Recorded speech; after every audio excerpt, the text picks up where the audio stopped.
Hello friends, இன்றைக்கி நம்ம சேனலில் எல்லாருக்கும் பிடிச்ச பன்னீர் டிக்கா எப்படி செய்கிறதுன்னு பார்க்கலாம். இது செய்கிறது ரொம்ப ஈஸிங்க. வாங்க எப்படி செய்கிறதுன்னு ஸ்டெப் பை ஸ்டெப்பாக பார்த்துடலாம். பெரிய ஆனியனை எடுத்துக்கோங்க. அதை இந்த மாதிரி 4ஆக கட் பண்ணிவிட்டு ஒரு லேயராக தனித்தனியாக எடுத்து வச்சுக்கோங்க. அதே மாதிரியே கேப்சிகமையும் பெரிய கேப்சிகமாக இருந்தால் 3ஆக கட் பண்ணுங்கள் போதும். சீட்ஸ் எல்லாம் எடுத்து இந்த மாதிரி கட் பண்ணி வச்சுக்கோங்க. பன்னீர், ஆனியன், கேப்சிகம் ஈக்குவல் சைஸாக கட் பண்ணிக்கோங்க. வீட்லேயே பன்னீர் ஹெல்த்தியாக எப்படி செய்கிறதுன்னு நான் வீடியோ போட்டிருக்கேன். டிஸ்கிரிப்ஷனில் லிங்க் கொடுக்குறேன், மறக்காமல் செக் பண்ணி பாருங்கள். 1/2 கப் அளவுக்கு கர்ட், பாதி லெமன், சில்லி பவுடர், உப்பு, pepper powder, jeera powder, garam masala எல்லாத்தையும் ஒரு மிக்சிங் பவுலில் சேர்த்திக்கோங்க. பன்னீர் நான் இன்றைக்கி 200 கிராம்ஸ் அளவுக்கு எடுத்திருக்கேன். ஸோ அதுக்கேற்ற மாதிரி மசாலாஸ் எல்லாம் ஆட் பண்ணிக்கலாம். கேப்சிகம், ஆனியன் சாப்பிடாதவங்களுக்கு இந்த மாதிரி டிஃப்ரெண்ட்டாக செஞ்சு கொடுங்க, கண்டிப்பாக சாப்பிடுவாங்க. இது கூட நீங்கள் டொமேட்டோ கூட ஆட் பண்ணிக்கலாம். எல்லாத்தையும் நல்லா மிக்ஸ் பண்ணியாச்சு. இப்போ நாம் பன்னீர், கேப்சிகம், ஆனியனை சேர்த்திடலாம். நாம் செய்யறதுக்கு 30 மினிட்ஸ்க்கு முன்னாடியே இதை செஞ்சு வச்சுக்கோங்க.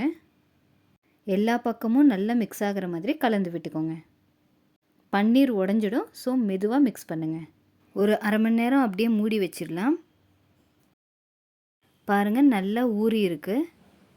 ஒரு தடவை நல்லா மிக்ஸ் பண்ணிவிட்டு ஸ்டிக்ஸில் சேர்த்திடலாம். பன்னீர் டிக்காவுக்கு செப்பரேட்டாகவே ஸ்டிக்ஸ் எல்லாம் விற்பாங்க. என்கிட்ட அது இல்லை அப்படிங்கிறனால நான் நார்மல் டூத் பிக்லேயே செய்கிறேங்க. First paneer, capsicum, onion, again paneer and onion கடைசியாக சேர்த்திருக்கேன். உங்களுக்கு எது ரொம்ப பிடிக்குமோ அதுக்கேற்ற மாதிரி சேர்த்திக்கோங்க. என்னோடய பசங்களுக்கு நான் இந்த மாதிரி குட்டி குட்டி ஸ்டிக்ஸில் செய்கிறனால அவங்களுக்கு சாப்பிட்றதுக்கும் ரொம்ப ஈஸியாக இருக்குது. எல்லாத்தையும் ஸ்டிக்ஸில் சேர்த்து ரெடி பண்ணியாச்சு. இப்போது ஸ்டவ் ஆன் பண்ணிவிட்டு ஒரு கடாய் எடுத்திருக்கேன். ரொம்ப எண்ணெய் சேர்த்த வேண்டாம், 1 ஸ்பூன் அளவுக்கு சேர்த்திட்டு அதையே எல்லா பக்கமும் நல்லா ஸ்ப்ரெட் பண்ணிக்கோங்க. நல்லா ஹீட்டாக இருக்குது. இப்போது 1 பை 1 சேர்த்த ஆரம்பிச்சிடலாம். பெரிய ஸ்டிக் யூஸ் பண்ணிங்கன்னா நீங்கள் இன்னும் கொஞ்சம் ஆனியன், கேப்சிகம், பன்னீரை எல்லாம் பெருசாக கட் பண்ணணும். ஃபஸ்ட்டு மீடியம் ஃப்ளேமில் கொஞ்சம் நேரம் வையுங்க. எல்லா பக்கமும் நல்லா வெந்ததுக்கப்புறம் கொஞ்சம் ஹை ஃப்ளேமில் வச்சு திருப்பி போடுங்க. ஃபஸ்ட்டே ரொம்ப ஹீட்டில் வச்சிங்கன்னா வெளியே தீஞ்சு போயிடும், பட் உள்ளே ஒழுங்காக வெந்திருக்காது. ஃபஸ்ட்டு மீடியமில் வச்சுட்டு அதுக்கப்புறம் ஹை ஃப்ளேமில் வையுங்க. அப்பப்போ இந்த மாதிரி திருப்பிகிட்டே இருங்க, அப்போ தான் எல்லா பக்கமும் ஈவனாக வேகும். செய்யும் போதே ஸ்மெல் அட்டகாசமாக இருக்குங்க. மோஸ்ட்லி இந்த ரெசிபி பிடிக்காதவங்களே இருக்க மாட்டாங்க. ஸோ கண்டிப்பாக ட்ரை பண்ணுங்கள், ரொம்ப ஈஸிங்க இதை செய்கிறது. ரெடி ஆகிடுச்சு. இப்போ இது எல்லாத்தையும் எடுத்துடலாம். பன்னீரில் நிறையா ப்ரோட்டீன் இருக்குங்க. வெரைட்டி ரைஸ் ஏதாச்சும் செஞ்சு அதுக்கு இதை சைட் டிஷ்ஷாகவும் செய்யலாம், சூப்பராக இருக்கும்.